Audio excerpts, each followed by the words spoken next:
10-25 വർഷങ്ങൾക്ക് മുമ്പ് ഞാൻ അദ്ദേഹത്തെ മദ്രാസിൽ വെച്ചാണ് പരിചയപ്പെട്ടത്. പരിചയപ്പെട്ട കാലം മുതൽ അദ്ദേഹം മരിക്കുന്നതിന് ഏതാണ്ട് ഒരു 2 ആഴ്ച മുമ്പ് എൻ്റെ മകൻ്റെ കുട്ടിയുടെ ബർത്ത്ഡേക്ക്, 1ാമത്തെ ബർത്ത്ഡേക്ക് വേണ്ടി അദ്ദേഹം വന്നിരുന്നു. എന്നെ കണ്ടപ്പോൾ ഒഴിഞ്ഞു മാറി അദ്ദേഹം. അതെന്തുകൊണ്ടാണെന്ന് എനിക്ക് മനസ്സിലായില്ല. ഞാൻ എൻ്റെ മകനെ വിളിച്ച് ചോദിച്ചു, അങ്ങ് നിൽക്കുന്നത് ശ്രീനാഥല്ലേ? പുള്ളി എന്താ എന്നെ കണ്ടിട്ട് അവിടെ വായിരിക്കുന്നത്, ഇങ്ങോട്ട് വരാത്തതെന്താ? അത് അച്ഛനെ ഫേസ് ചെയ്യാൻ അയാൾക്ക് ബുദ്ധിമുട്ടുണ്ടെന്ന് പറഞ്ഞു. ഞാൻ ചോദിച്ചു എന്തിനാണ്?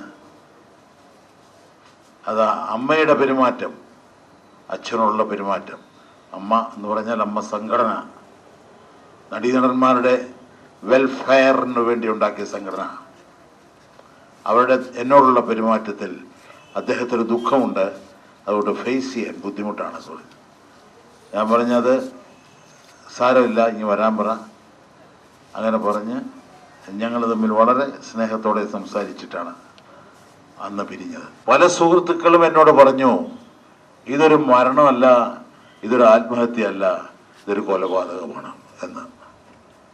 പക്ഷെ അവരാരും ഇത് പുറത്ത് പറയാൻ ധൈര്യപ്പെടുന്നില്ല. ഒരാളോട് ഞാൻ ചോദിച്ചു, എന്താണ് പുറത്ത് പറഞ്ഞാൽ? ചേട്ടാ, നാളെ ഞാൻ സിനിമയിൽ ഉണ്ടാകുകയില്ല, അതുകൊണ്ടാണ്.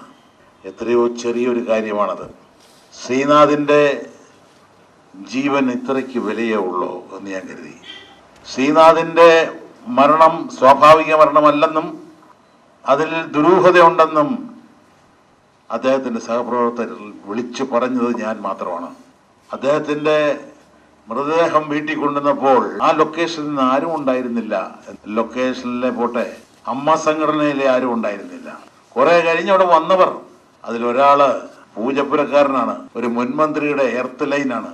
അയാളാണ് എന്നെ ഇപ്പോൾ സീരിയലിൽ നിന്നും വിലക്കിയിരിക്കുന്നത്. അയാളാണ് അവിടെ വന്നിട്ട് പറഞ്ഞത്, ശ്രീനാഥിൻ്റെ ഭാര്യ കരയുമ്പോൾ ഇങ്ങനെയല്ലല്ലോ ഇവിടുന്ന് കൊണ്ടുപോയതുപോലെ എനിക്ക് എൻ്റെ ഭർത്താവിനെ അമ്മ സംഘടന ഇവിടെ തിരിച്ചു തരണം എന്ന് പറഞ്ഞപ്പോൾ ഈ പൂജപ്പുരക്കാരൻ പറഞ്ഞു, അയ്യോ അങ്ങനൊന്നും പറയല്ലേ.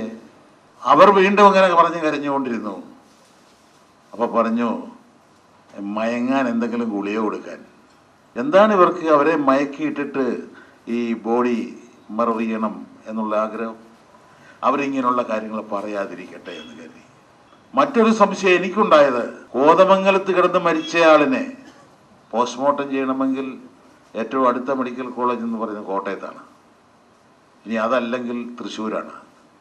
എന്തിനാണ് ഈ ആലപ്പുഴ കൊണ്ടുപോയത്? ആലപ്പുഴയിൽ അമ്മയുടെ ട്രഷറുടെ ഭാര്യ ജോലി ചെയ്യുന്നുണ്ട്, അതും ഫോറൻസിക്കിൽ.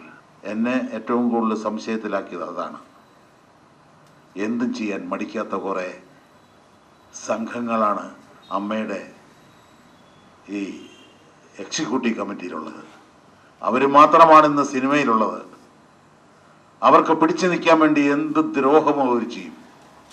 ഞാൻ അതിൻ്റെ ഒരു ജീവിച്ചിരിക്കുന്ന രക്തസാക്ഷിയാണ്.